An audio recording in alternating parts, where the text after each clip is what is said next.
Ya ustedes han tenido la reunión de enfermedad coronaria aguda. Vamos a hacer unos comentarios de introducción. Recordar anatómicamente que las arterias coronarias son las primeras ramas de la aorta, se encargan de la irrigación del corazón. La arteria coronaria derecha e izquierda surgen de los senos aórticos justo por encima de la válvula aórtica y lanzan ramas que irrigan ambas aurículas y ambos ventrículos. Un concepto anatómico, que es la dominancia del corazón, está dada por la arteria que dé la rama descendente posterior del corazón y habitualmente se origina en un 80% de la coronaria derecha. O sea, generalmente la dominancia es derecha. Habitualmente son epicárdicas, están apoyándose sobre la superficie del corazón, coronando el corazón, y de ahí su nombre, coronarias. Sus ramas más pequeñas perforan y entran al músculo cardíaco desde la superficie y son las que aportan perfusión, llevando la nutrición a casi toda la masa miocárdica. Entonces, esquemáticamente, las coronarias las tenemos aquí: coronaria derecha, coronaria izquierda. Coronaria derecha irriga el ventrículo derecho, la aurícula derecha y el tercio inferior del tabique interventricular. Irriga también el nodo sinusal, el miocardio circundante. La marginal derecha va al ventrículo derecho, la interventricular posterior o descendente posterior irriga parte del ventrículo derecho, parte del ventrículo izquierdo y el tabique interventricular. Da también la arteria del nodo, ¿no? Y el miocardio circundante. La coronaria izquierda tiene dos ramas: circunfleja, que va a la superficie posterior y lateral del ventrículo izquierdo, ¿no? Con sus marginales izquierdas. También irriga el nodo sinusal en un 40%. Y la arteria ascendente posterior, que va a irrigar la cara anterior y los dos tercios anteriores del septum interventricular. Es una distribución esquemática, gráfica, de los territorios que irrigan las coronarias. En amarillo la derecha, ventrículo derecho, septum posterior y pared inferior del ventrículo izquierdo. Descendente anterior, pared anterior, septum anterior y algo de la pared lateral. Y la circunfleja, que va a irrigar la pared lateral y posterior lateral del ventrículo izquierdo.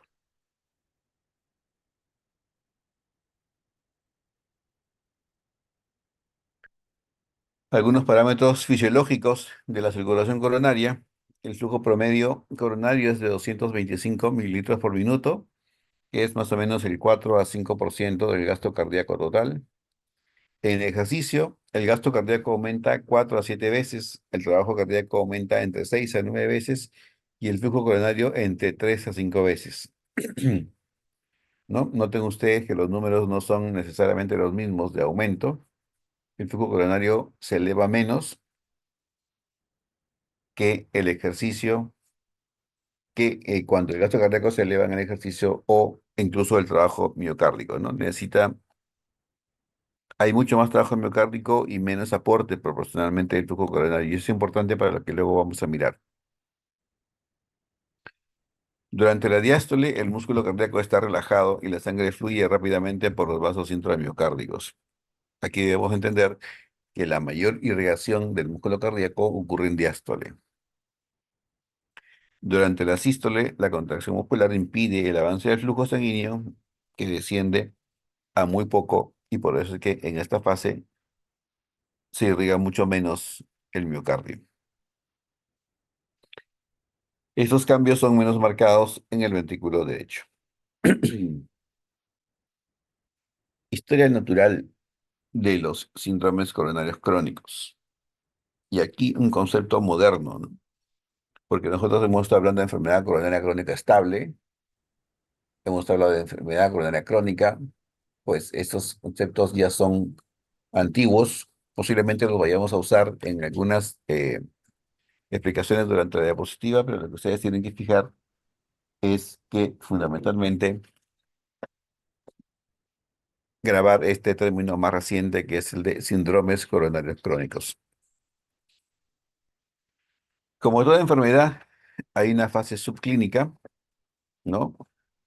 Eh, y eso va a ir en el tiempo, pero marca un riesgo cardíaco fundamentalmente para muerte o para infarto del corazón.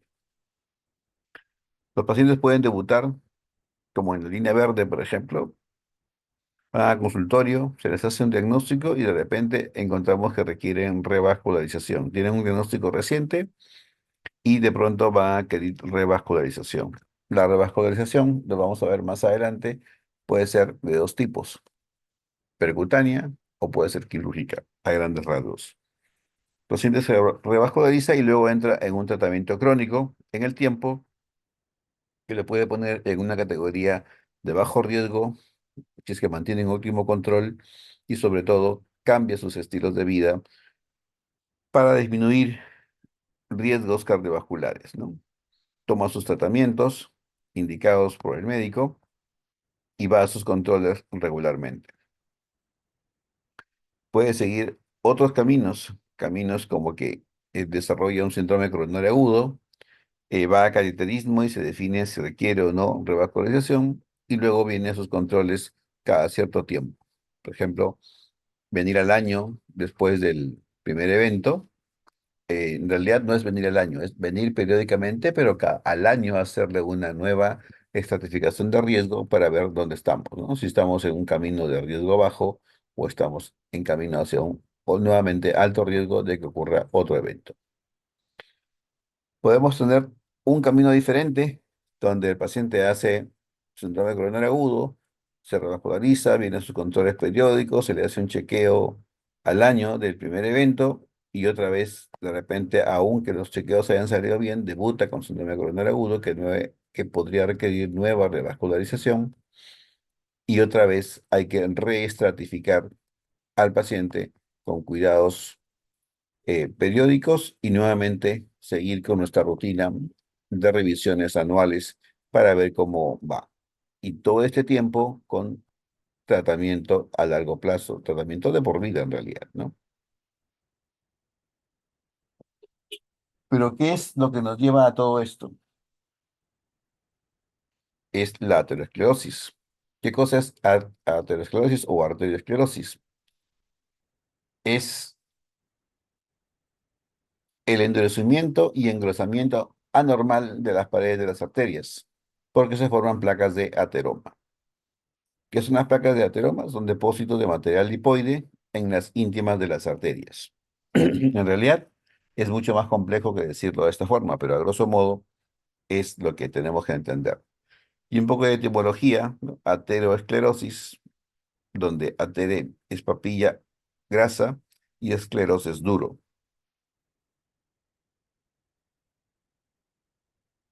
Entonces aquí la foto bastante demostrativa, ¿no? De la enfermedad arterial. Aquí se ha llenado completamente de grasa y otras cosas más, dejando una luz arterial muy disminuida para el paso del flujo sanguíneo. Aquí una gráfica de cómo más o menos ocurre. Una arteria normal, empieza a ocurrir aquí lo que se llama disfunción endotelial. La disfunción endotelial se manifiesta en el paciente con factores de riesgo, por ejemplo, hipertensión, diabetes, tabaquismo, dislipidemia, estrés, ¿no? Sedentarismo, sobrepeso. Y entonces esta disfunción endotelial hace que aumente la permeabilidad hacia estas células, que son eh, monocitos y moléculas de grasa, que van a empezar a ingresar hacia la región subendotelial y van a liberar sustancias quimiotácticas. ¿Sustancias quimiotácticas para qué?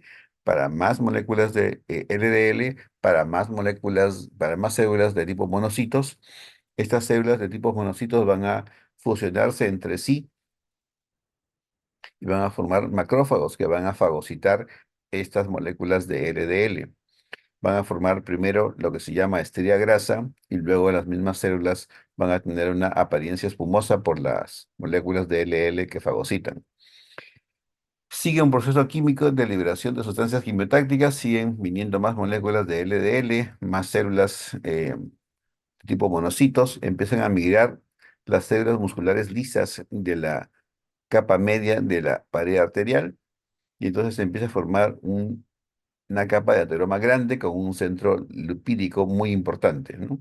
Y muchas veces estas capas grandes de core lipídico, de núcleo lipídico de estas placas de ateroma, tienen una membrana muy fina, muy frágil, que se rompe. Y cuando se rompe, genera una fisura y entonces genera eso una liberación de factores de coagulación con la consecuente trombosis y por lo tanto oclusión o suboclusión de la luz de la arteria. Y así empieza el síndrome coronario agudo, que ya ustedes han revisado. Entonces estábamos hablando de factores de riesgo importantes. eh, Ahí los tenemos, hipertensión, diabetes a la cabeza, dislipidemia y tabaquismo. A ello se suma la obesidad, el estrés, ya otros factores adicionales como resistencia a la insulina, sedentarismo, inflamación crónica, el género masculino, menopausia temprana en algunas mujeres, son factores de riesgo que aumentan el riesgo cardiovascular. Hay también otros factores eh, acelerantes, como por ejemplo, ya hemos mencionado uno de ellos, la menopausia temprana y la obesidad, que hacen que todo esto precipite un poco más rápido, ¿no? Hay circunstancias que generan estrés oxidativo, lo que ya hemos mencionado, por ejemplo, hipertensión, dislipidemia, tabaquismo y resistencia a la insulina y diabetes, ¿no? Todo eso va a llevar también a no solamente enfermedad coronaria macroangiopática, sino también va a haber enfermedad coronaria microvascular. Va a haber disfunción microvascular y esta disfunción microvascular puede generar angina microvascular, puede generar enfermedades tipo Takotsubo, donde hay una disfunción importante del ventrículo izquierdo. Por otro lado, esta misma disfunción microvascular coronaria genera activación simpática con disfunción de las células musculares lisas y de las células endoteliales, que va a perpetuar el proceso de aterogénesis y va a generar finalmente remodelamiento arterial y arteriolar. Entonces, algunas diapositivas rápidas de factores de riesgo que ya acabamos de mencionar: hipertensión, tabaco, que con el tabaco el riesgo de cardiopatía isquémica aumenta 2 a 6 veces en los fumadores y se pueden esperar algunos beneficios cuando el paciente ha dejado de fumar más o menos a los 12 meses.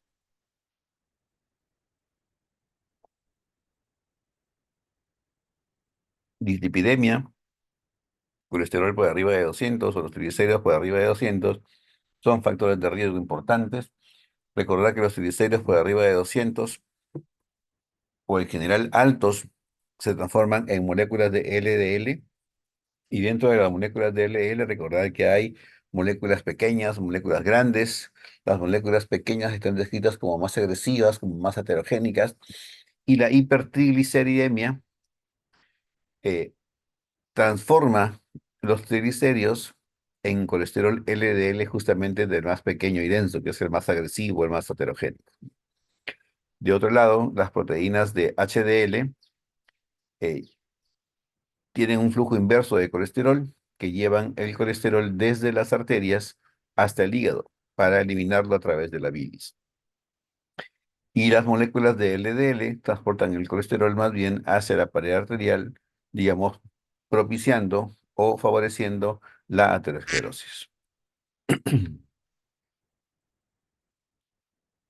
Obesidad, diabetes, factores de riesgo importantes que hay que tener en cuenta, que hay que manejar. La edad es un problema inexorable. Cada segundo que pasa, todos estamos más viejos que cuando conversamos al inicio de la clase. Al terminar, vamos a estar una hora más viejos todos, ¿no? A partir de los 65 años, las frecuencias de eventos cardíacos más o menos tienden a asemejarse entre hombres y mujeres.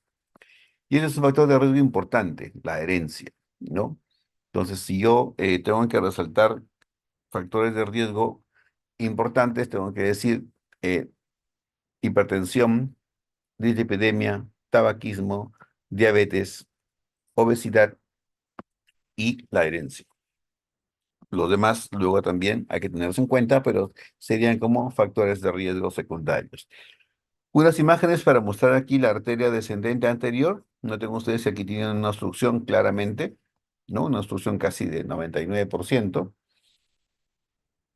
Luego aquí la coronaria derecha, también mostrando una oclusión prácticamente de 100%. Ven aquí una imagen radiotransparente, que básicamente es el trombo que está alojado ahí, produciendo la obstrucción aguda de este paciente. Aquí otra imagen, como una imagen de trombo también intraluminal. Y aquí claramente dos imágenes de trombo en la arteria coronaria. Noten ustedes, miren cómo migra ese trombo. Observen aquí, pongan su atención aquí, cómo se desprende un pedacito de trombo y migra distalmente. ¿Lo ven? ¿Ve? Esa imagen es espectacular porque nos muestra que la enfermedad coronaria no solamente es la ruptura de la placa, sino también las consecuencias de ella. Una de ellas es justamente la embolización y eso produce isquemia más distal. Revisando un poco la etiología y fisiopatología, se debe a una demanda de oxígeno por el músculo cardíaco que supera el aporte, ¿no? La isquemia es eso, que llega a través de las arterias coronarias. Y obviamente el aporte no llega porque las arterias están obstruidas por arteriosclerosis. También puede ser porque no hay suficiente cantidad de hematíes que transporten y generan hipoxemia, ¿no? O simplemente porque ha habido espasmo arterial persistente que genera ausencia de flujo. Entonces, revisamos aquí algunos mecanismos de las arterias coronarias epicárdicas. ¿No? Lo clásico es tener enfermedad aterosclerótica, que puede tener una placa estable o una placa vulnerable. Noten ustedes aquí, placa estable tiene una gran membrana que cubre el core lipídico y la placa vulnerable, la membrana es muy fina, ¿no? En ambos casos va a haber reducción del flujo sanguíneo, ¿no? Este paciente que tiene placa estable puede ir hacia hacer isquemia, que puede generar o no dolor de pecho. Existe el término que se denomina isquemia silente, es decir, el paciente puede tener falta de irrigación, pero clínicamente no se manifiesta con un dolor. De otro lado, la placa vulnerable puede romperse, generar trombosis y un cuadro coronario agudo, ¿no? Con infarto consecuente. Pero con aterosclerosis o sin aterosclerosis puede haber un vasoespasmo focal o transitorio o puede haber un vasoespasmo persistente. Un vasoespasmo focal genera lo que clásicamente se conoce como angina de Prince-Metal, ¿no? Y una vasoespasmo persistente va a generar un infarto al miocardio. Pero cuando nosotros hacemos el cateterismo, no vamos a encontrar una placa de aterosclerosis como tal.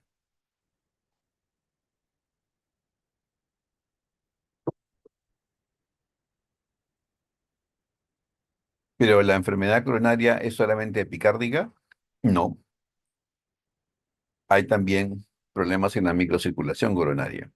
Y aquí es más complejo, porque vamos a tener una alteración de la fisiopatología coronaria y del flujo miocárdico en pacientes con factores de riesgo. Y esto va a contribuir a la isquemia miocárdica y puede producir enfermedad coronaria con cardiomiopatía o puede inducir cuadros isquémicos severos como el cuadro clínico de Takotsubo.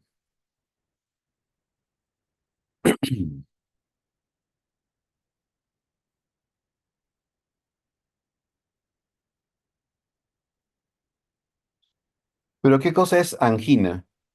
Angina es un episodio de dolor transitorio, usualmente inducible por ejercicio o estrés emocional irreproducible, aunque también puede presentarse en forma espontánea, debido a isquemia o hipoxia miocárdica. Y habitualmente eso se produce en el contexto de un paciente que tiene enfermedad coronaria estable. pacientes con síntomas de angina o con síntomas que no necesariamente son dolor, pero que hacen pensar al médico que el paciente pudiera tener isquemia. Por ejemplo, los viejitos suelen llegar mucho quejándose con disnea, ¿no? Entonces, a este síntoma lo llamamos equivalente anquinoso. No es un dolor propiamente, pero es un síntoma que te hace pensar que el paciente podría tener un infarto. Le tomas un electro y miras si es que hay alteraciones o no. Pacientes con conocida enfermedad coronaria que están actualmente asintomáticos con tratamiento. Son otro rubro de pacientes que tienen justamente este diagnóstico. Pacientes que presentan síntomas por primera vez, pero con una condición clínica estable, síntomas similares por un tiempo determinado, ¿no? Se excluyen las condiciones determinadas por trombosis coronaria, que son básicamente los síntomas coronarios agudos. Esto no es nuestro campo. La angina de pecho estable, entonces, básicamente es una falta de oxígeno temporal y es reversible. Un cuadro coronario agudo no es reversible. Ya ustedes han visto que el cuadro coronario agudo Time's up. incluye Don't forget to el check your to do aspecto list, de stretch, coronario agudo and sin elevación hydrate. del segmento See ST you in a y con few. elevación del segmento ST. Y ahí no me voy a explayar porque ustedes ya lo han revisado. Esta es una clasificación antigua de cómo se llamaba también a eso, ¿no? Angina estable, síndrome coronario agudo. Ahora esto es síndrome coronario crónico. Pueden cambiar a angina inestable o a síndrome coronario agudo en general y evolucionar incluso a infarto con elevación o sin elevación del segmento ST. Pero ¿qué hacemos nosotros cuando llega un paciente con dolor de pecho o con disnea, ¿no? Y sospechamos que el paciente pueda tener enfermedad coronaria. Entonces tenemos nosotros primero que evaluar los síntomas y buscar la enfermedad coronaria. Es mi sospecha. Si encuentro que es inestable, salimos de nuestra clase y nos vamos a la clase de síndromes coronarios agudos. Pero si encontramos que es estable, entonces tenemos que mirar otras comorbilidades y ver la calidad de vida del paciente. Mirar si es que va a ser útil un tratamiento de revascularización o de repente el paciente va a quedar solamente en tratamiento médico. Si es que el paciente va a ir a mayor investigación porque consideramos que podría ser susceptible de una revascularización, entonces empezamos todo el estudio, que empieza con tomar un electrocardiograma de reposo en el consultorio, pedirle unas pruebas de laboratorio, sus análisis, sus pruebas de rayos X y solicitar un ecocardiograma basal. Si el paciente tiene fracción de eyección de ventrículo izquierdo por debajo de 50, hay que ir a ver el acápite de falla cardíaca para hacer un tratamiento, sobre todo si el paciente tiene disnea nada más.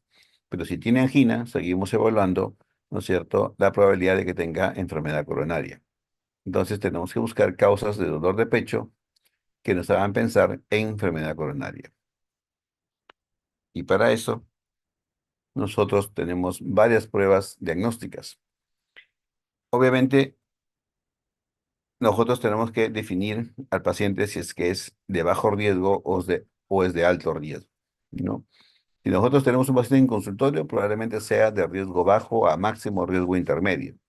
Y entonces tenemos que elegir algunas pruebas para evaluar. Por ejemplo, prueba de esfuerzo, por ejemplo, una tomografía coronaria, o de repente algunas pruebas de imágenes funcionales, ¿no? Como son la prueba de perfusión miocárdica o la prueba de ecoestrés, o también una prueba de resonancia con estrés, resonancia cardíaca con estrés.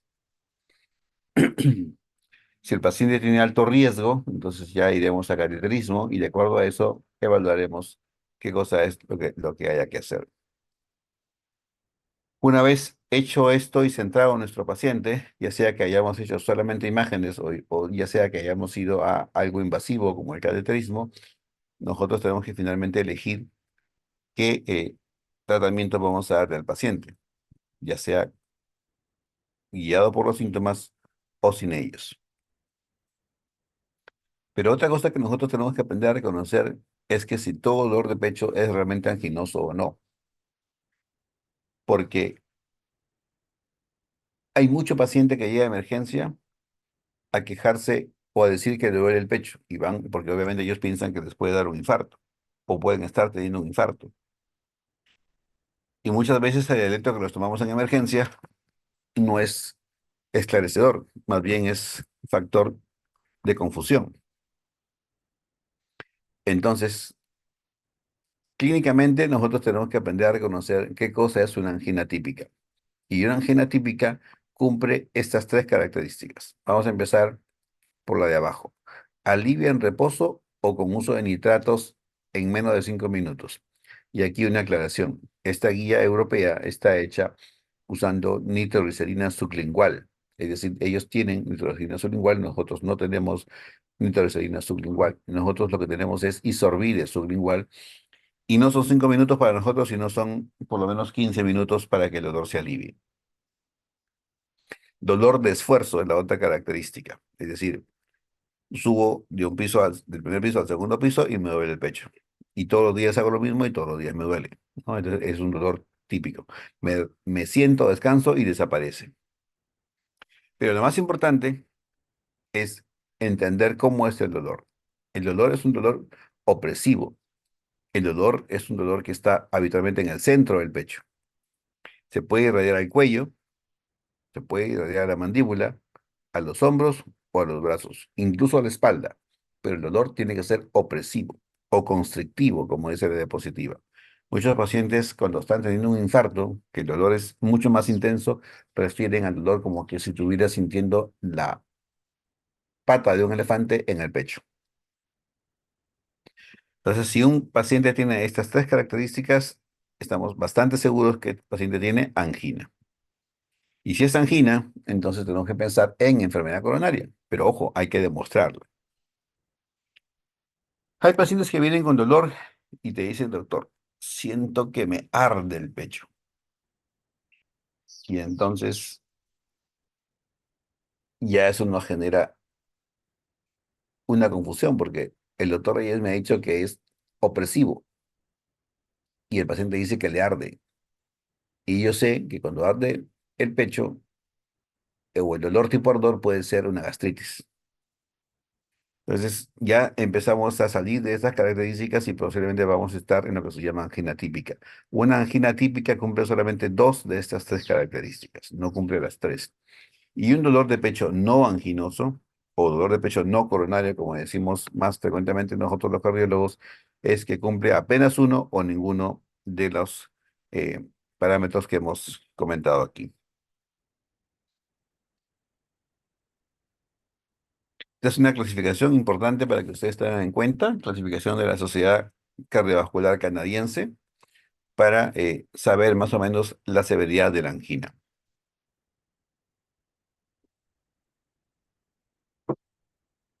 Angina de clase uno es una angina que se produce con ejercicio intenso, es decir, camino a paso ligero, camino rápido y me duele siempre al caminar 7, 8 cuadras, ¿no?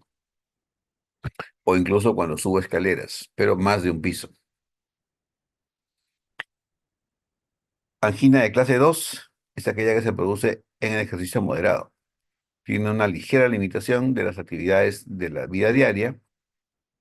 Cuando son realizados muy rápido, puede presentarse después de comidas, con el frío, con el viento, bajo estrés emocional o durante las primeras horas después de levantarse. Puede también presentarse cuando uno hace un camino en subida o sube propiamente un tramo corto o sube las escaleras a paso normal, ¿no? Ya es una angina más limitante, ¿no? Y uno la percibe. Puede hacer sus cosas, pero duele. Y la otra es angina con leve esfuerzo, es decir, de repente camino una cuadra, 2 cuadras y ya tengo dolor de pecho. Es más intensa que la angina de tipo 2. Y la angina de tipo 4, según una clasificación cardiovascular canadiense, es una angina de reposo. Es decir, está en cama y el paciente tiene dolor de pecho, no le calma.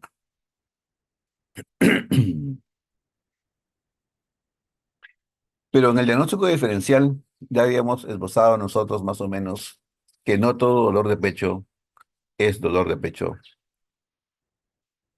isquémico. Tenemos dolores de pecho no cardíacos de causa gastrointestinal, pulmonar, musculoesquelética, psiquiátrica, tenemos dolor cardíaco, pero no isquémico, por ejemplo, las enfermedades del pericardio, y tenemos el dolor propiamente cardíaco, ¿no? Que puede ser por angina microvascular, por espasmo coronario, por puentes musculares cardíacos, por síndrome X, es lo que ahora modernamente se conoce como ANOCA, MINOCA e INOCA, que en algún momento a un grupo le comenté, ¿no? Flujo lento coronario o incluso por insuficiencia cardíaca con disfunción diastólica también puede haber opresión de pecho.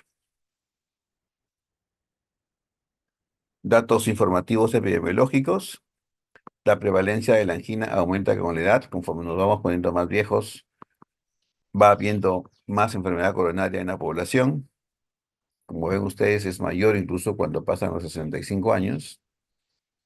Las mujeres van cerca con nosotros, aunque el diagnóstico suele aparecer más tardíamente. La incidencia anual es más o menos 1% en varones de 45 a 65 y 4% de 75 a 85 años, tanto en hombres como en mujeres. El vasoespasmo se encuentra en 2/3 de las personas con angina y coronarografía normal y se observa una disminución de la tasa anual de mortalidad en los últimos años debido al tratamiento que estas personas tienen accesibilidad. La mortalidad anual de la enfermedad coronaria crónica es de 1 a 2 o hasta 4% según las series. La incidencia anual de muerte cardíaca es 0,6 a 1,4%. La incidencia anual por el infarto no fatal, 0,6 a 2,7%. El pronóstico varía según las características clínicas, funcionales y anatómicas, es decir, lo que encontremos en la coronariografía. La mortalidad anual puede ser 3 a 8% en personas con muy alto riesgo, como por ejemplo enfermedad arterial periférica y o diabetes. Pacientes con placas no obstructivas tienen una mortalidad menor y es importante reconocer personas con mayor riesgo, más intensiva investigación y posible revascularización para poder mejorar su morbilidad y mortalidad. Y asimismo también identificar personas de bajo riesgo que tienen el mejor pronóstico para evitar test invasivos innecesarios. ¿Cuándo tenemos peor pronóstico? Peor pronóstico se tiene cuando uno está más viejito, cuando tiene más factores de riesgo, cuando tiene angina más severa, cuando tiene menos capacidad funcional, cuando uno se deprime, cuando hay mayor frecuencia cardíaca en reposo, cuando hay fracción de eyección disminuida, cuando hay signos de insuficiencia cardíaca, cuando hay mayor extensión de isquemia, mayor cantidad de músculo comprometido, y cuando en la coronariografía uno encuentra mayor número de arterias enfermas, ¿no? Y sobre todo cuando las lesiones son más proximales. Algunas dos o tres diapositivas de síndrome coronario agudo, ¿no? El paciente está estable con su placa toracigerótica y de pronto ocurre una ruptura de placa, se rompe la placa, se forma el trombo y el trombo llega a obstruir la arteria, ¿no? Para que el paciente sienta isquemia o perciba el dolor de pecho, tiene que haber una oclusión de más del 75% y el paciente va a empezar a referir dolor. Aquí más gráfico, ¿no? La pared vascular, el endotelio y la luz arterial, la placa de ateroma, su capa del licor lipídico, ¿no? Se obstruye la luz con la placa, previa ruptura de la misma, y genera pues falta de irrigación del músculo cardíaco, lo cual va a llevar a metabolismo anaerobio, ácido láctico y dolor. Las células cardíacas pueden soportar más o menos hasta 20 minutos de isquemia antes de que empiecen a necrosarse.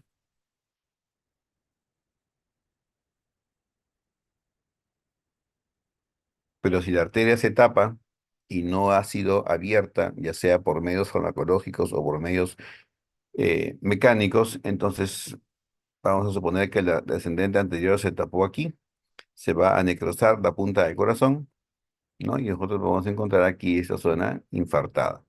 La arteriografía nos puede mostrar la arteria justamente con una oclusión. Ustedes se dan cuenta porque está con una solución de continuidad. No hay el contraste allí, porque ahí está el trombo oclusivo y hay que abrir esa arteria lo más rápido posible. El diagnóstico entonces empieza por la clínica. La clínica es lo que nos dice si es angina o no es angina. Lo confirmamos o no con un electro y vamos a pedir enzimas. En el contexto de un coronario agudo, las enzimas deben salir rápidas.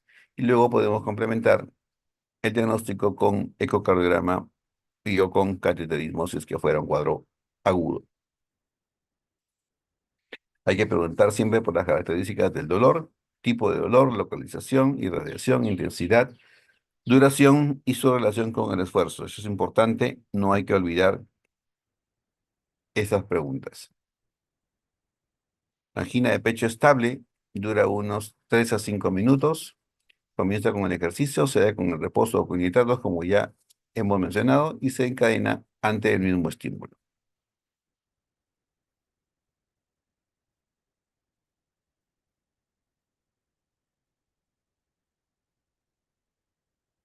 Y para diferenciarlo de la inestable, en la inestable el dolor empieza no necesariamente en reposo, perdón, no necesariamente con ejercicio, puede ocurrir en reposo, comienza de manera súbita, empeora progresivamente y se hace más prolongado y pasa los 20 30 minutos y no resuelve aún estando en reposo.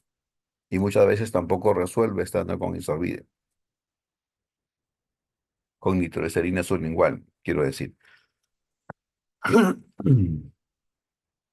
En el infarto va a haber dolor intenso, que no se alivia con el reposo, tampoco se alivia con nitritos, como ya dijimos, dura más de 20 minutos y se acompaña, esto último es importante, de síntomas neurovegetativos. ¿Cuáles son esos? Va a haber una diaforesis profusa, va a haber sensación de náuseas, ¿no? Que a medida que el dolor se intensifica, se van a incrementar cada vez más.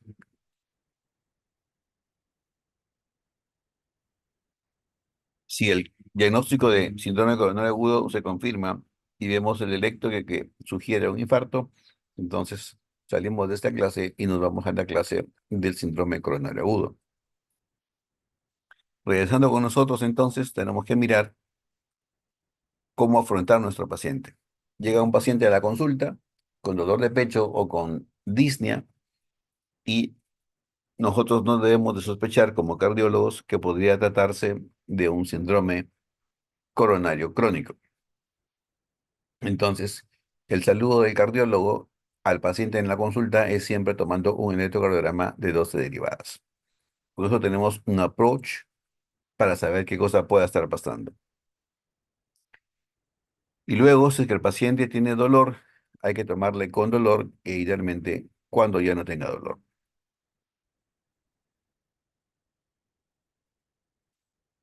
Esta es una foto de un latido cardíaco. Importante mirar aquí. Recuerden que entre onda T y la siguiente onda P, esta línea que está aquí se llama línea isoeléctrica y que nosotros evaluamos el segmento ST comparado a esta línea para definir si es que el ST está elevado o infradesnivelado. Pero una cosa importante que ustedes tienen que mirar aquí es que muchas veces el ST no necesariamente se supradesnivela ni tampoco se infradesnivela, sino que se queda allí horizontal. Horizontal a la misma altura de la línea eléctrica, pero trazado como con reglas, es decir, muy recto, muy fino.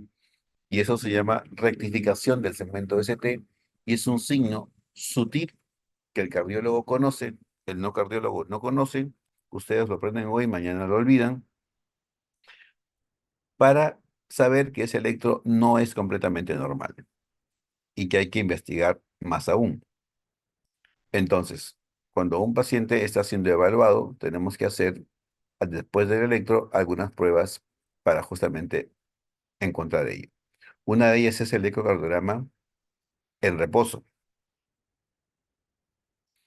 ¿Para qué nos sirve eso? Para descartar otras causas de angina, para mirar trastornos de motilidad de la pared, para medir la fracción de eyección, para evaluar la función diastólica, ¿no? Y si nosotros queremos buscar enfermedad aterosclerótica en otros lugares, pues tenemos que mirar un Doppler carotidio para ver cómo están las placas a nivel de las arterias carótidas y si es que el ecocardiograma no es concluyente, entonces vamos a la cardioresonancia para evaluar lo mismo que la ecografía no nos ha podido dar. Una causa alternativa de angina en un paciente que no tiene enfermedad coronaria es la obstrucción de la válvula aórtica en grado severo. La estenosis aórtica severa produce dolor de pecho típico anginoso. Tomar su placa de pulmones, obvio, hay que chequear siempre la anatomía torácica para definir cómo vamos. El electro nos puede ayudar si es que nos muestra ondas T negativas, ¿no? Como ustedes ven aquí, sobre todo si son bien simétricas y bien profundas, que nos va a hablar de alta sospecha de enfermedad coronaria. O si es que el electro nos muestra segmento de 7 elevado, ¿no? En cuyo caso, nuevamente, no estaríamos en esta clase, sino en la clase del síndrome coronario agudo, tendríamos que mandar al paciente a una sala de cateterismo urgente. O de repente encontrar un electro como este, donde ya no hay ondas R, ya se han perdido las ondas R y tenemos solamente complejos QRS de morfología QS. ¿Qué significa eso? Que el paciente probablemente ya tuvo un infarto alguna vez y que ha llegado necrosado completamente a la evaluación con el cardiólogo. Tenemos que evaluar entonces varias cosas para saber las probabilidades de la enfermedad coronaria, ¿no? ¿Qué es lo que disminuye la probabilidad? Que tengamos un electrocardiograma de ejercicio normal. ¿Qué es un electrocardiograma de ejercicio? Es la prueba de esfuerzo. Si nosotros hacemos la prueba de esfuerzo a un paciente después de haberle hecho electro y eco, y la prueba de esfuerzo es normal, disminuye. Pero si el paciente tiene alguna sospecha y yo le pido algo más, como por ejemplo un score de calcio, ¿no? Y el score de calcio me sale 0 o menos de 100, entonces también la posibilidad es baja. ¿Qué aumenta mi posibilidad? Aumenta mis factores de riesgo, dislipidemia, diabetes, hipertensión, tabaquismo e historia familiar, ¿no es cierto? Alteraciones del electrocardiograma de reposo, como por ejemplo el observar justamente esas ondas Q que ya hemos evaluado recientemente, o cambios en el segmento BCT y la onda T. También aumenta la probabilidad el hecho de que tengamos disfunción diastólica, eh, el electrocardiograma en general anormal y que tengamos un score de calcio por arriba de 100, lo cual aumenta la probabilidad de enfermedad coronaria. En ese contexto, entonces tenemos que empezar tratamiento. El tratamiento puede ser con medicamentos, ¿no? En un paciente que tiene baja probabilidad, tenemos que mirar las características de las pruebas hechas para, de acuerdo a eso, definir por dónde vamos a ir. De otro lado, si es que el paciente tiene alta probabilidad, posiblemente va a requerir revascularización, entonces tenemos que mirar en qué equipo estamos trabajando para ver la disponibilidad de la misma y mirar si es que no requiere alguna evaluación de viabilidad. Luego, nosotros tenemos que mirar preferencialmente si es que el paciente tiene síntomas severos y no resuelven con el tratamiento. También tenemos que mirar si la angina es típica y a qué nivel de ejercicio, ¿no? Y eso se puede evaluar con una prueba de esfuerzo que me va a mirar justamente el riesgo bajo o alto de esa persona. También, claro está, la ecocardiografía nos da esa información. De acuerdo, después de haber hecho todo esto y estar con un tratamiento inicial, si los síntomas persisten, lo ideal es ir ya a una angiografía coronaria, ¿no? Este ya es un test invasivo. Primariamente uno hace o intenta hacer pruebas no invasivas preferentemente, y estas pruebas ya de cateterismo, que son totalmente invasivas, nos van a mostrar las obstrucciones que hayan, ¿no? Esas obstrucciones nos pueden decir varios caminos: ir con tratamiento con pastillas nada más o ir a un tratamiento de revascularización. El tratamiento de revascularización puede tener diferentes características, ¿no? Puede ser el quirúrgico, como ya habíamos mencionado al comienzo, o puede ser el percutáneo para poner alguna stent según la anatomía coronaria lo permita.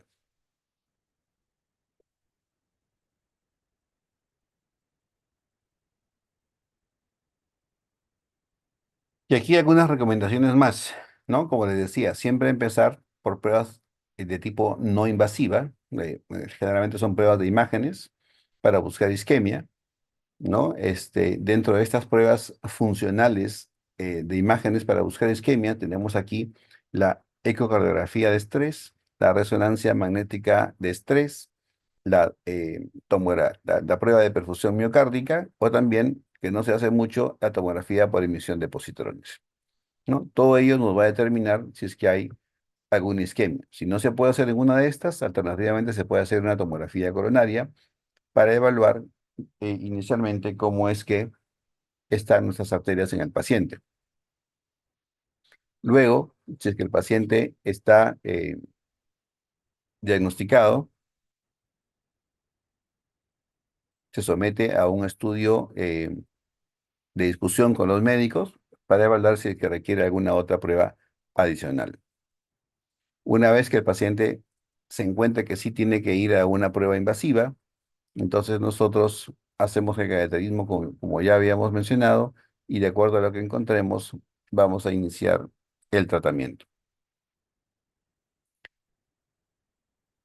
Las enzimas cardíacas en algún momento también son importantes. En el paciente crónico siempre hay que pedir un basal, ¿no? Deberían estar normales en el paciente coronario crónico, no deberían estar elevadas. Esta es simplemente la curva que ocurre cuando el paciente tiene un evento coronario agudo.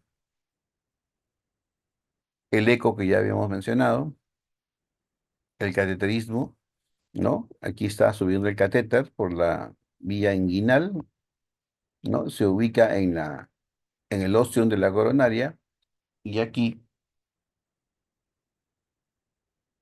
está dibujando la coronaria izquierda y la coronaria derecha.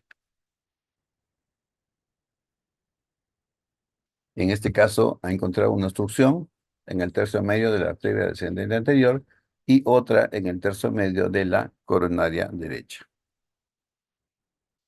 El tratamiento entonces va enfocado a desobstruir la arteria tapada y va a depender de qué tan severa sea la obstrucción. Luego viene la estabilización de la placa y más adelante el control de factores de riesgo. Entonces, el tratamiento empieza desde aquí. Empieza con cambios en los estilos de vida. Eso significa que no debo fumar, que debo recibir una dieta saludable, que debo mantener una actividad física entre 30 a 60 minutos, por lo menos 5 de los 7 días de la semana, mantener un peso saludable, eso significa que mi índice de masa corporal debe estar por debajo de 25, ¿no? Y tomar tu medicación, tener actividad sexual y tener ejercicio a niveles moderados.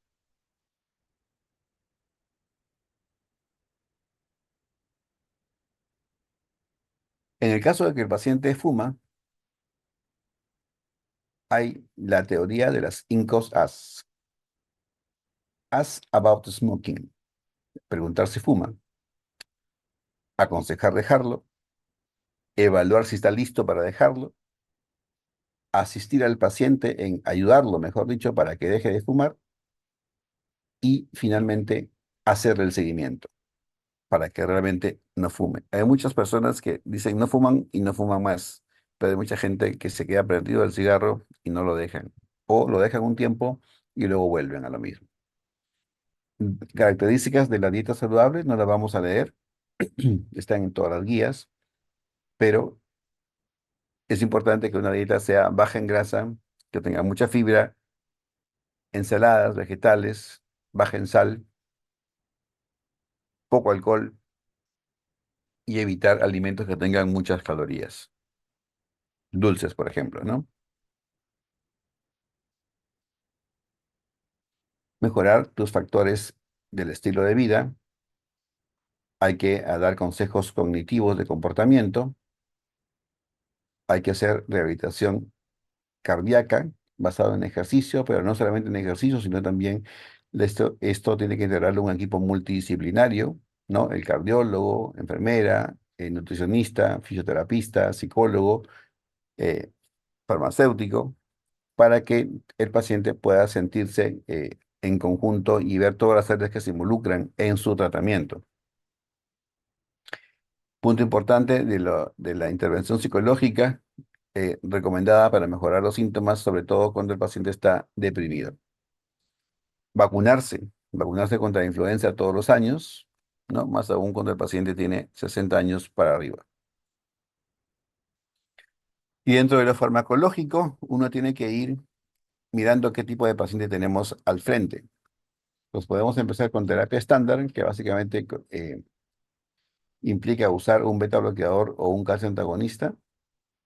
Tenemos que mirar si el paciente tiene frecuencias altas, entonces tenemos que ir a un calcio antagonista que me trata de controlar un poco el ritmo cardíaco. De otro lado también mirar si es que el paciente tiene frecuencias bajas, mismo concepto. Si el paciente tiene falla cardíaca, tiene que ir de todas maneras con beta bloqueador más que con calcio antagonista. Si el paciente tiene presión baja, entonces hay que disminuir dosis de los medicamentos porque obviamente no me va a tolerar mucho el paciente. Y de acuerdo a cómo vaya respondiendo, voy agregando medicamentos, ¿no? Agrego según lo que haya empezado. Si he empezado con beta bloqueador, agrego un calcio antagonista. Si empecé con calcio antagonista, agrego un beta bloqueador. Y de acuerdo a eso vamos siguiendo qué más necesita el paciente, ¿no? Así con cada uno de los pasos. Cuando el paciente está resistente, por ejemplo, al medicamento y sigue teniendo dolor de pecho, posiblemente haya que agregar un nitrato vía oral, ¿no? Y si es que a pesar del nitrato sigue teniendo dolor de pecho, entonces ir a estos fármacos nuevos que han salido recientemente, como son nicorandil, ranolazina o trimetazidina. Eh, en algunos casos, cuando el paciente tiene insuficiencia cardíaca, además del beta bloqueador y del nitrato vía oral, hay que agregar ivabradina, que es otro medicamento nuevo también que se agrega a este personal, a este arsenal terapéutico, ¿no? Y en algunos casos, como la presión es muy baja, hay que cambiar todo a ivabradina que no baja la presión, tampoco a ranolazina o trimetacina, y podrían ir mejor en esos pacientes que no toleran mucho porque los otros medicamentos bajan la presión. Y es siempre mejor combinar dos drogas a dosis bajas es importante para un mejor control de los síntomas del paciente. Si es que el paciente llega a nosotros post síndrome coronario agudo, entonces tenemos que mirar si tiene que seguir tomando clopidogrel. Habitualmente la dosis de mantenimiento es 75 miligramos por día, ¿no? Y se da hasta un año. Después de eso no hay pruebas que demuestren su utilidad. Prasugrel ya no tenemos en el medio, pero igual este medicamento también se da hasta un año y hay que tener cuidado en los pacientes que tienen más de 75 años porque es altamente, es muy potente y produce mucho riesgo de sangrado. Ticagrelor, 60 miligramos BID como mantenimiento. La dosis inicial durante el síndrome coronario agudo es 90 cada 12 y se mantiene hasta un año, incluso se puede extender hasta 3 años. Recientemente se ha agregado rivaroxaban al arsenal terapéutico en una dosis bien pequeñas, 2,5 miligramos cada 12 horas, después de un año del infarto en paciente que tiene enfermedad multivaso, siempre y cuando su depuración de creatinina no sea menor de 15 a 30 mililitros por minuto. Todo paciente debe estar siempre con aspirina, a menos que sea alérgico. Y si que el paciente es alérgico, entonces se podría quedar con clopidogrel de manera crónica para el tratamiento de la enfermedad coronaria.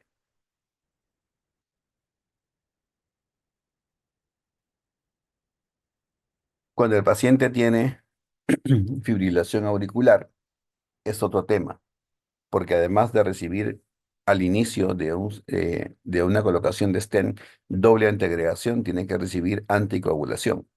Y entonces ahí es todo un tema. Hay que mirar cuando el paciente es frágil, cuando el paciente tiene alto riesgo de sangrado.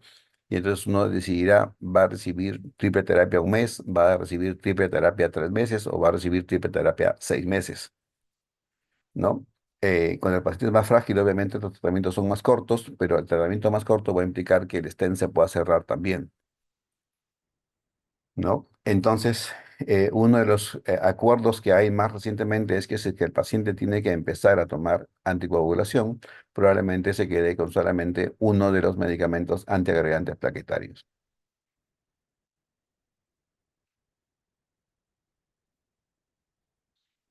Y como hay alto riesgo de sangrado, por lo que hemos venido conversando, entonces es importante proteger el estómago. Y para eso le damos su inhibidor de su bomba de protones.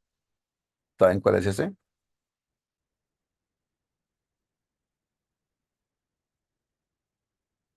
Omeprazol. Omeprazol. Exacto. Muy bien. Pero no solamente es aspirina, clopidogrel o ticagrelor, es también estatinas. Las estatinas no deben faltar nunca. Nuevamente, salvo que el paciente sea alérgico o salvo que el paciente haga algún efecto secundario serio, como son miopatía o insuficiencia renal aguda por rhabdomiolisis. Entonces, todos los pacientes deben tener siempre su estatina e idealmente estatina de alta intensidad. Si a pesar de estar con dosis altas de estatinas, el paciente mantiene niveles altos de colesterol, hay que asociarlo con ezetimibe. Ezetimibe es un potenciador del efecto de la estatina que más o menos duplica su potencia.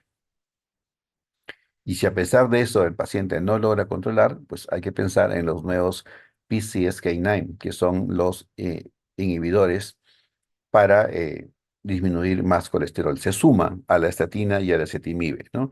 Solamente que estos medicamentos son muy, muy caros. Estamos hablando de más o menos $2.000 tratamiento mensual y las compañías de seguro de Lima aún no lo están cubriendo. Pacientes de alto riesgo, por ejemplo, que tienen insuficiencia cardíaca, que tienen hipertensión o que tienen diabetes, se puede agregar un inhibidor ECA o de repente un ARA2, ¿no? Una indicación de tipo 2A es que el paciente pueda recibir un inhibidor ECA si es que tiene simplemente alto riesgo, pero alto riesgo isquémico, sin los otros factores. Es mejor, más sólido es la indicación cuando realmente hay insuficiencia cardíaca, hipertensión o diabetes demostrada. Si el paciente tiene falla cardíaca, claramente tiene que además recibir un beta bloqueador.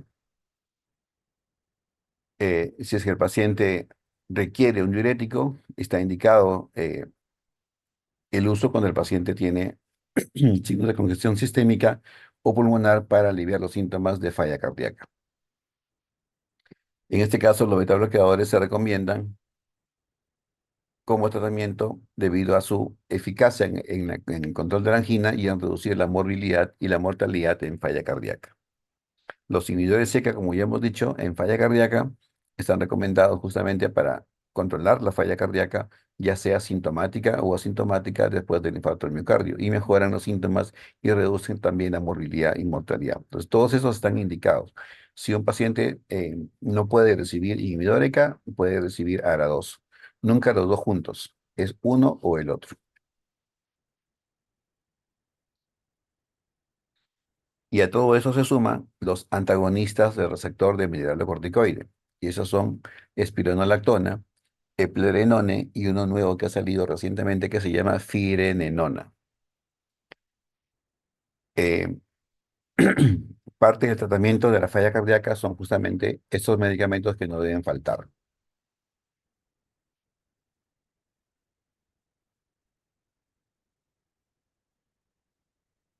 Pero eso es todo, ¿no?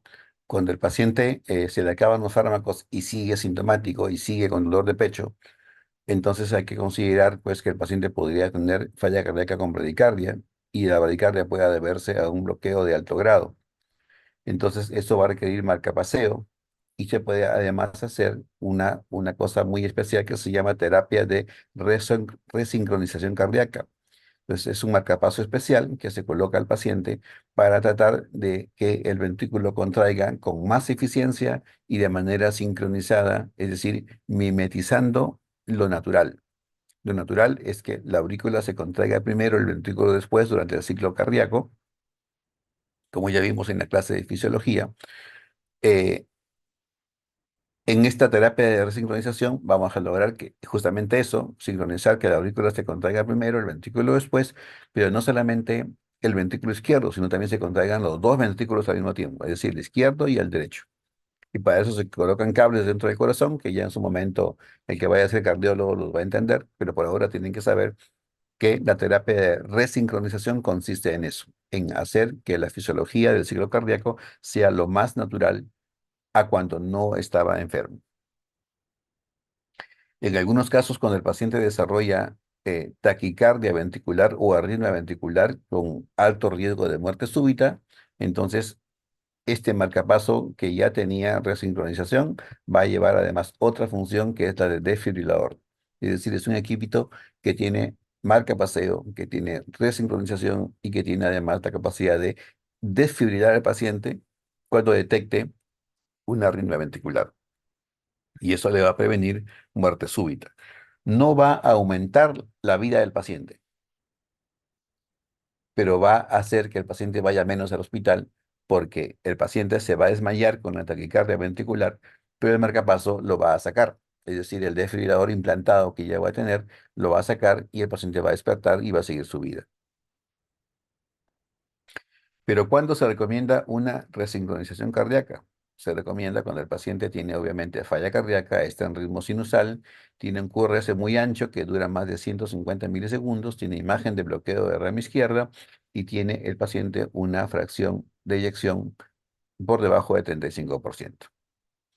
A pesar de que ya está en terapia médica óptima y que mejora síntomas y reduce la morbilidad y mortalidad. Entonces, esas cosas son muy importantes que ustedes tengan que tener en cuenta siempre.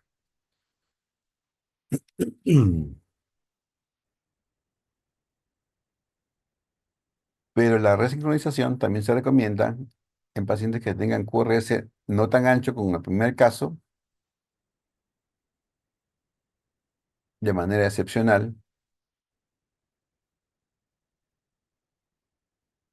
y también se ha demostrado que reduce morbilidad y mortalidad.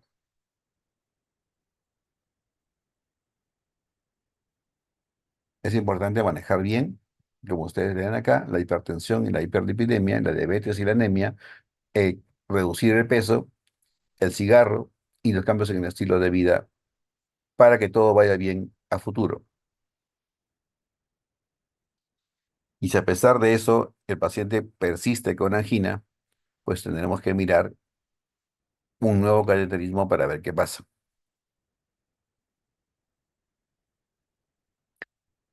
Pues en el paciente que tiene enfermedad coronaria crónica ya diagnosticada, demostrada, ya sea que lo hayamos encontrado en el consultorio o ya sea que lo hemos recibido después de un síndrome coronario agudo, ojo, si no se han dado cuenta, todo paciente que tiene síndrome coronario agudo, una vez que pasa el evento, queda con enfermedad coronaria crónica, perdón, queda con síndrome coronario crónico.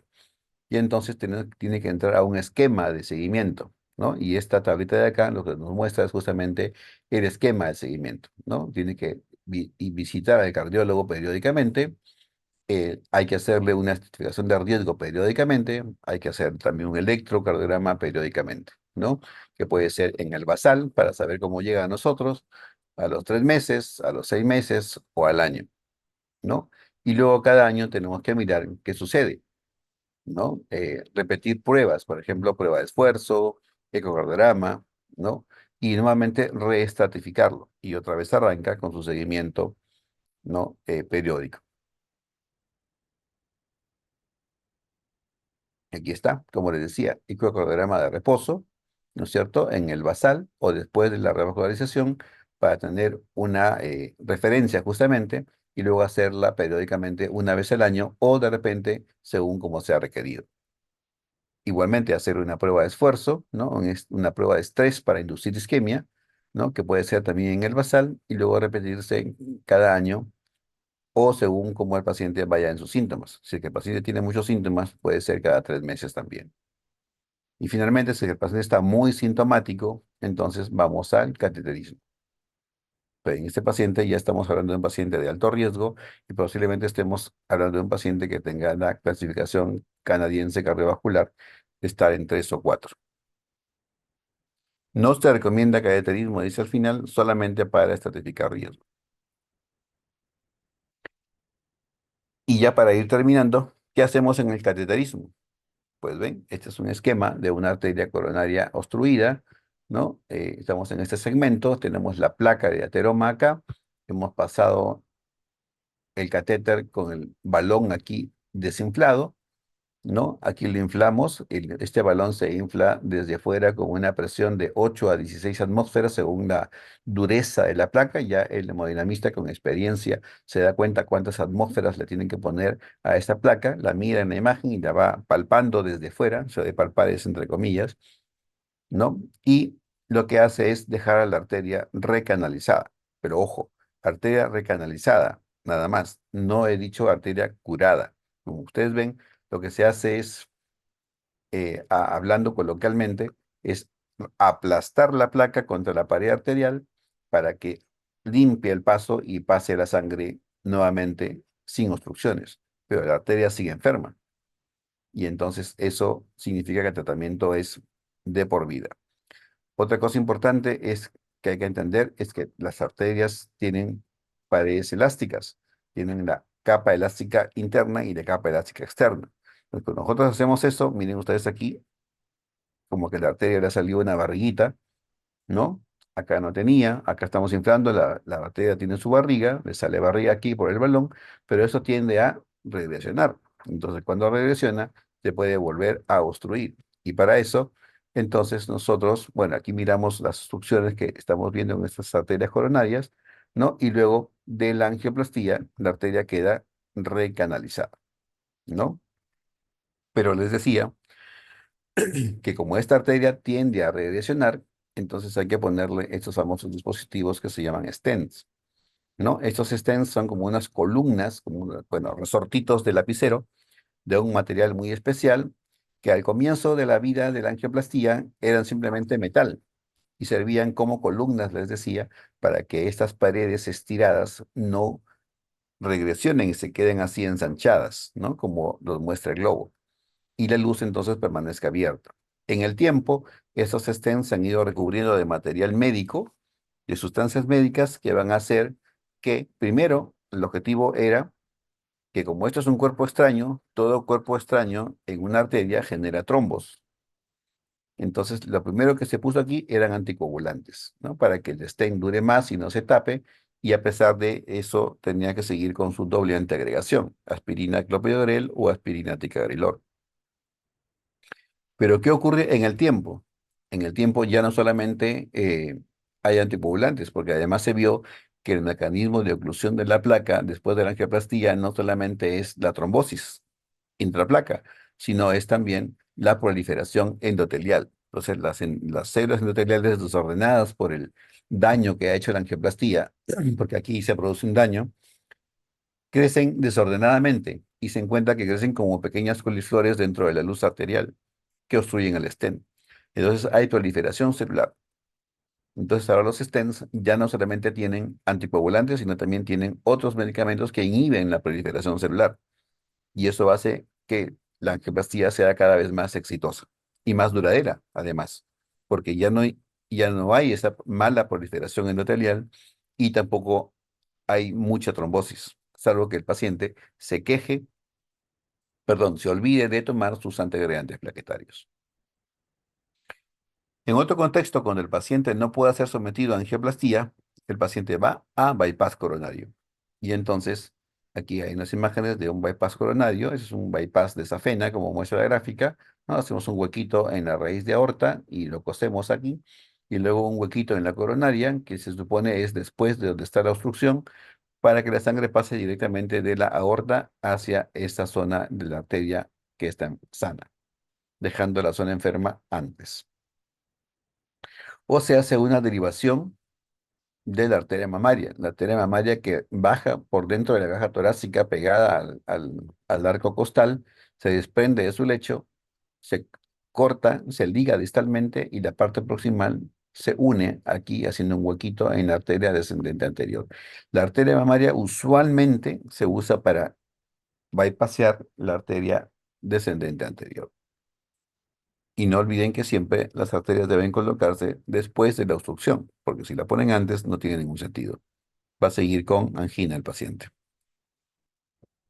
Ahí está, aquí está la gráfica de la obstrucción, el bypass llega después, ¿no? Aquí también, gráfica de la obstrucción, el bypass llega después para justamente llevar sangre aquí, porque esto impide que pase. No tiene ningún sentido poner el bypass antes, porque si no estamos igual llevando sangre a donde hay obstrucción. Muy bien, la placa, el stent, se insufla el globo, se insufla el stent, se impacta el stent en la pared arterial y queda bien colocado. Y el tratamiento continúa. Es un ciclo constante de mantener el tratamiento siempre de antiagregación, anticoagulación si es que es necesaria y corregir siempre los factores de riesgo. Y en esto hay que insistir siempre. Corregir factores de riesgo. El paciente no debe fumar nunca, no tiene ningún sentido fumar. Ahí, si ustedes fuman, no tiene ningún sentido porque, ojo, la aterosclerosis se está formando desde ya, desde ahorita, desde que ustedes están sentados ahí tras la computadora, sentados o echados en este caso, escuchando la clase. No tiene ningún sentido fumar, hay que controlar la presión, hay que checar su azúcar, hay que mirar su colesterol, hay que no tomar tanto, hay que cuidar el peso. Si están jóvenes con sobrepeso, no veo a ninguno, pero sí he visto varios con sobrepeso, tienen que cuidarse, tienen que bajar de peso. Algunas consideraciones finales de despedida. ¿Qué hacer en un paciente que tiene cáncer? Paciente que tiene cáncer, tenemos que saber primero cuál es su pronóstico del cáncer. Si es que el paciente tiene pronóstico para un año o más de vida con su cáncer, al paciente se le hace de todo, no lo limitamos en nada. Le hacemos angioplastia si es que es necesario o le hacemos bypass si es que fuera necesario. Pero hay que tener cuidado porque muchos cánceres producen trombocitopenia y nosotros vamos a usar doble antiagregación, ¿no? Y entonces puede o sangrar mucho el paciente o aumentarse el riesgo de trombosis. Entonces hay que mirar los agentes antineoplásicos y en general el cáncer mismo aumenta mucho la tendencia a trombosis. Cuando un paciente se ha definido que va a revascularización, como ya hemos dicho, es porque es altamente sintomático, porque realmente se necesita revascularizarlo. eh, Hay que saber que el cáncer aumenta su fragilidad y obviamente hay que recomendar las pruebas o tratamientos menos invasivos posibles. Sin embargo, como ya dije, si es que el paciente tiene un pronóstico de sobrevida con el cáncer a más de un año y hay necesidad de bypass, hay que hacer bypass. Cuidar la diabetes, hacer seguimiento a la presión, al colesterol LDL, a la hemoglobina glicosilada, ¿no? Eh, Mirar electrocardiograma de reposo periódicos, mirar si es que hay cambios en el electro, comparar el electro del año pasado con el actual, mirar si es que aparece fibrilación o isquemia silente, ¿no? Indicar un inhibidor ECA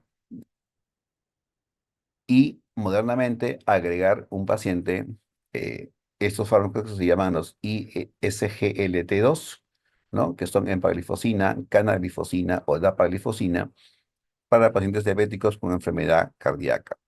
O si no, los inhibidores GLP-1, ¿no? Liraglutide o semaglutide, con el mismo objetivo para mejor control de la diabetes.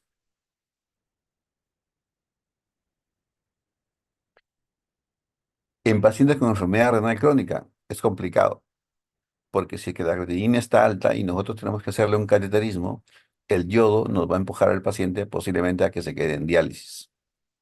Entonces, la idea va a recomendar en controlar los factores de riesgo para que estén dentro del objetivo. Hay que poner especial atención en las dosis que vamos a usar, porque cualquier dosis que afecte al riñón va a hacer que su deterioro progrese,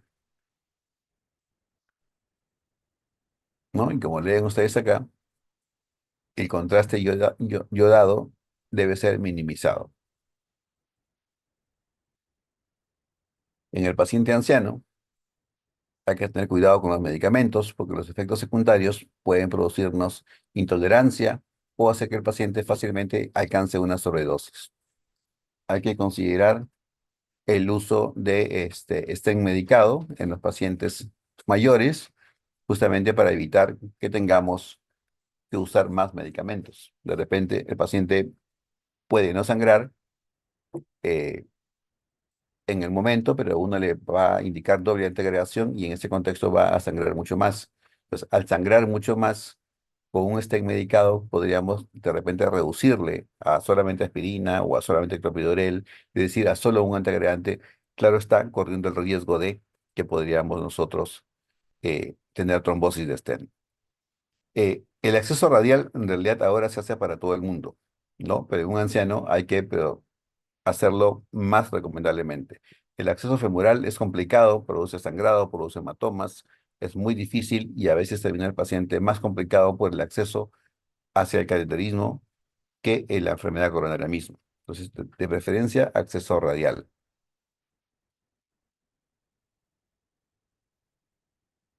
Y evaluar al paciente, pues, cuál es su expectativa de vida, ¿no? Su fragilidad, la extensión de la isquemia y o dejarlo solamente en tratamiento médico y no hacerle más daño. Una cosa en medicina importante es primum non nocere. Primero, no hacer daño. Yo quiero curar, pero sin hacer daño, ¿no? Bien, con esos mensajes, entonces, quedo con ustedes a sus preguntas. No sé si tienen alguna. Ah, esto que han mandado acá es para ustedes mismos, ¿no? Para su asistencia, me parece. Sí, doctor. ¿Listo? ¿No hay preguntas?